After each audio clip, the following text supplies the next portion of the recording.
Today we are continuing our series with 223 here, and today we're going to be dropping powder, and that's coming up next here on Jesse B Outdoors Reloading.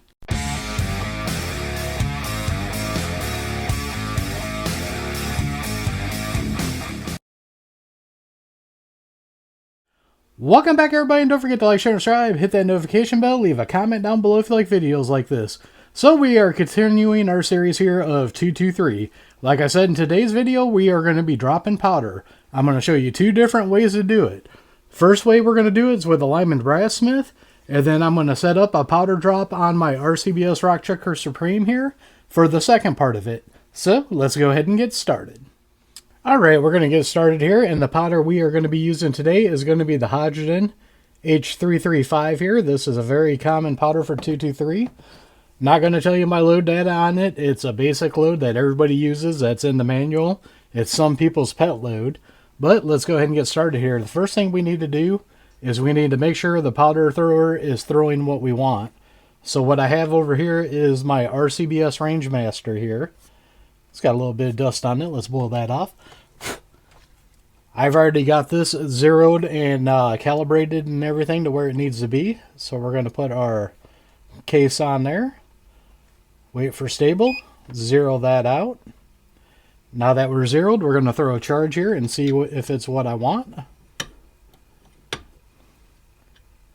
Alright, put that on there.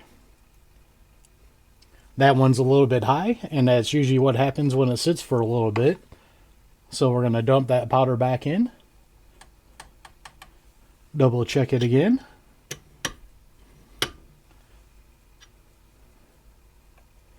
And I'm going to move my brass up here a little bit more just in case any does fall. It does not fall down into the brass and put it more than what I want.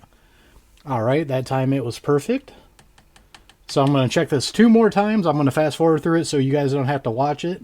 But I just want to double check and make sure that's going to be where I want it. Alright, now we're going to check it one more time here. Basically, I'm just making sure what I want is exactly where it is. And we are dead on perfect right there. So we got our first one doing. So what we are going to do is we're going to do 25 rounds of this. Get my top back on here. That way nothing gets in there. And we're going to throw this here. Now, in case you guys have never seen the Lyman Brass Smith, this is probably one of the best, more affordable powder throwers there is. And the key with these powder throwers like this is to be consistent with your throw. Now, I've said in past videos, there's people who double tap this, that, and everything else. To me, you don't have to do that. To me, you're just wasting energy and everything if you're doing it with this. But that is just me. But as I always say, do what is comfortable for you guys. If that makes you comfortable, double tapping it and everything, go ahead and do that. Because reloading is totally all about you being comfortable. The main thing is being consistent on it. So, like I said before, we've got our 50 pieces of brass here that we're doing, and we're already on number 10.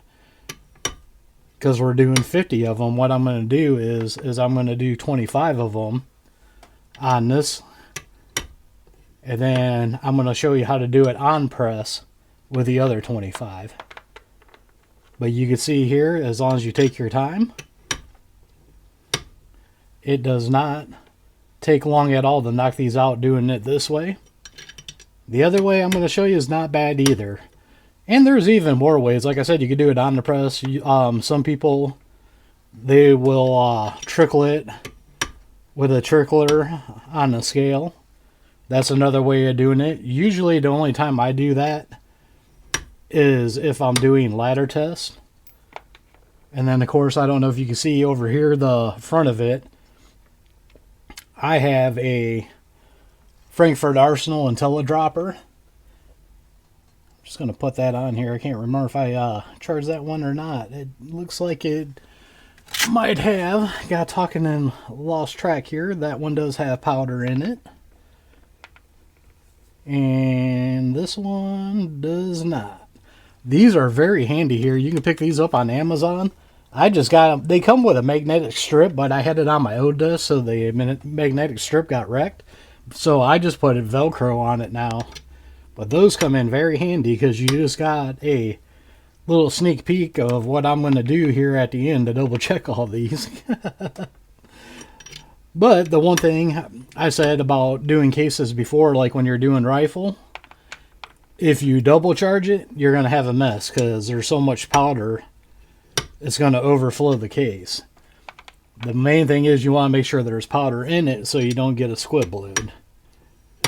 But you can see with this, if you're nice and consistent, you will get consistent drops out of it all the time with no issue. So now what I'm going to do is I'm going to be quiet on these last 5 just so you guys can check it out.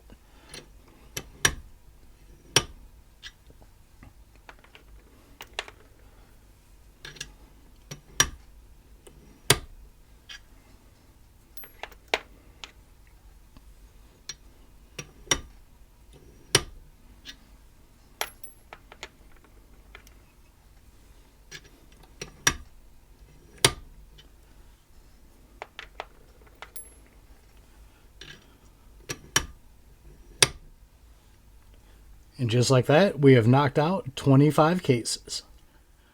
Alright, now the second way we're going to do this is I've got my Lee set up here. I got a Lee small rifle powder through die set up here. And then I got the Lee auto drum set up on here. Now this is a nice setup here if you want to do it on the press, because a lot of people will have this set up for a Lee Classic turret press or on a progressive press, but it'll also work on a single stage here. Now, the one thing I want to tell you guys is, at least with my setup here with the RCBS Rock Chucker Supreme here, I basically only have one thread going into the top of this. And what you want to do is you want to make sure you have your case gauge. And when you set this up here and you adjust this, you want to raise the ram and you want to make sure this goes all the way to a full stroke. Well, what you want to do is you want to lower your ram. Take your piece of brass out, dump that powder back into the top of it, grab your case gauge and make sure that it's still good in your case gauge. Because what some people do is they put this too low and then they ram this up in there and then they make the case shorter and mess the shoulder up from not adjusting this right. So what I do is I make sure I have a full throw and then I have my case gauge here to know that this round is still good. And I didn't mess with anything with the sizing on it. So we're going to come back over here to my RCBS Range 2000 scale here. Zero that out. Sorry about that. My fat finger didn't hit calibrate instead of 0. So I had to recalibrate it here real quick. So now, once again, I'm going to put my piece of brass on here to zero it out. Hit 0 this time. And not calibrate. And then we're going to come back up here. Double check our powder charge. And from my experience with this powder thrower and the Lyman Brass Smith, usually it's in within a tenth plus or minus, which is very, very accurate and good. Right now, we're perfectly fine with what I want here. So there we go. We'll knock that out. And we will do our first 5 here. And I just want you guys to see what it looks like here. And I'm dropping it down. You can see right here, I've got my KMS squared lighting on. That way I can look down there and see the powder charge. I actually need to brighten it up a little bit. I was worried about how the camera was going to be. So I'm going to brighten that up just a tad bit. Now I can see down in there a little bit better. Yeah, it looks like it ain't affecting the camera too much being that lit, but you always want to make sure you got a powder charge here. I got this lit up just to show you guys that. But now what I'm going to do is I'm going to shut it off here. Because like I said, I'm going to do it the other way here with this light at the end. So we'll just go ahead and do it that way. And then after I said that, I put that piece of brass back down again. And we want to make sure that one's got powder. And that one does not. I'm just going to leave it on here just for safety, just because I feel better doing it that way. Looks like my light up there is dying anyways. So I'll get my other one out. I have 2 of them and I swap them back and forth. So when we get to that part, I'll grab my freshly charged one. But just to be on the safe side, I like having this one on, so we'll just leave it on here. And you can see we knocked 5 of these out already. Basically what I like to do with the rifle round too, I just like to pause for a second because you are dropping a lot of powder. You know, like if you're used to doing 9mm, you're used to doing high 3-point somethings to, I don't know, say mid 5 charges. And those drop pretty quickly, but when you're doing rifle, like this one here, I'm just going to say I'm at the mid 20s. Not giving you my exact charge here, but I'm at the mid 20s, so you want to give that powder some time to drop down there. But I always thought it was a good idea when I do a video series like this to give you guys like a couple of options to see what's going on. A couple different ways to do this. And then, like I said, I showed you my Frankfurt Arsenal IntelliDropper. And that is another way to do this. But these are the 2 main ways I do it. If I'm doing them single stage, usually I do it with this on the single stage. Sometimes it is quicker to set up the Lyman Brass Smith.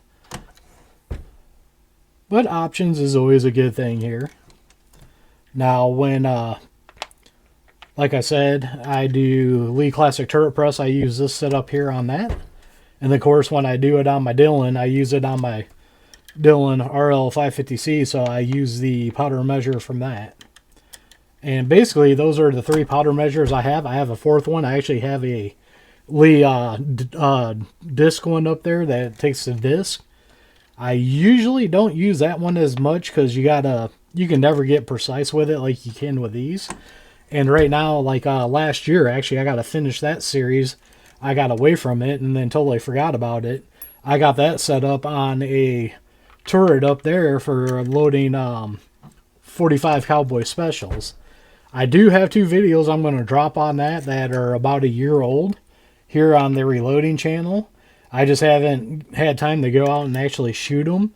And I got busy with mowing and everything last year, so I never got to shoot them. So I realized after I saw that I still got all those rounds and videos to do. They are uploaded to YouTube, but I didn't do anything with them. So now what we're going to do is we're just going to be quiet for the rest of these.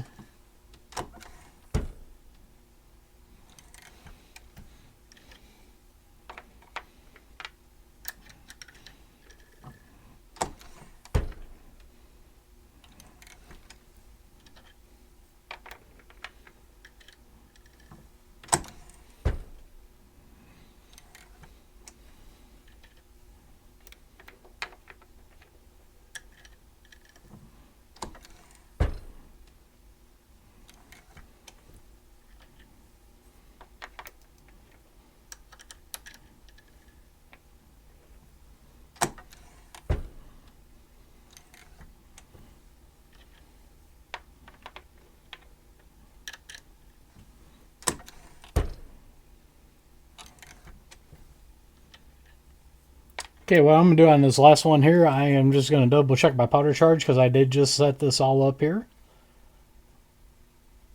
Get this zeroed out here. Alright, check our charge.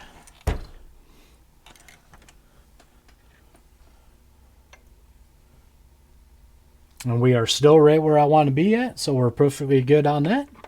And there you go, we got our 50 cases right here loaded up with powder. Alright, now I'm going to check all my brass here to make sure there's powder in it. Actually, both my lights up here I thought were charged. One was charged, they're both dying here. So what I got is my little Olight flashlight here. And I'm going to come through and look at every single one of these and make sure that there's a powder charge and the powder charge is level on all these. And then I know that we're good to go. And yes, all 50 of these are good to go. So let's go ahead and go back up on top. So as you guys can see here, dropping powder in 223 is not very hard at all. I showed you 2 different ways that I like doing it. To me, these are the quickest ways to doing it. Like I said, you could do it by trickling. You can also do it with an auto powder dropper. Those ways are a little bit slower, but when you do the automatic powder dropper, those are usually very consistent. So if you're going for nice, consistent, accurate rounds, that and the trickling are the better ways to do this. Because like I said, when doing it these two ways, both of these powder measurers are known to be off 1/10 plus or minus. That is not bad at all. Definitely for what I'm doing, I'm just using these for AR planking rounds. So I really don't care about a tenth, the where I'm set up. I'm not at a max charge and I'm not at a lowest charge, so I'm not worried about that 1/10 fluctuation at all from them. So hopefully you guys enjoyed this video series. The next thing we're going to do is seat some bullets. So as always, don't forget to check the links out down below. Down there I have links to Axil Hearing Protection, Gators Eyewear, and a bunch of other companies I like dealing with. Some of them got discount codes to save you guys money. Others are affiliate accounts that do help out the channel. So don't forget to like, share, and subscribe. Hit that notification bell. Leave a comment down below. We are One Nation Under God, and I'll see you all on the next one.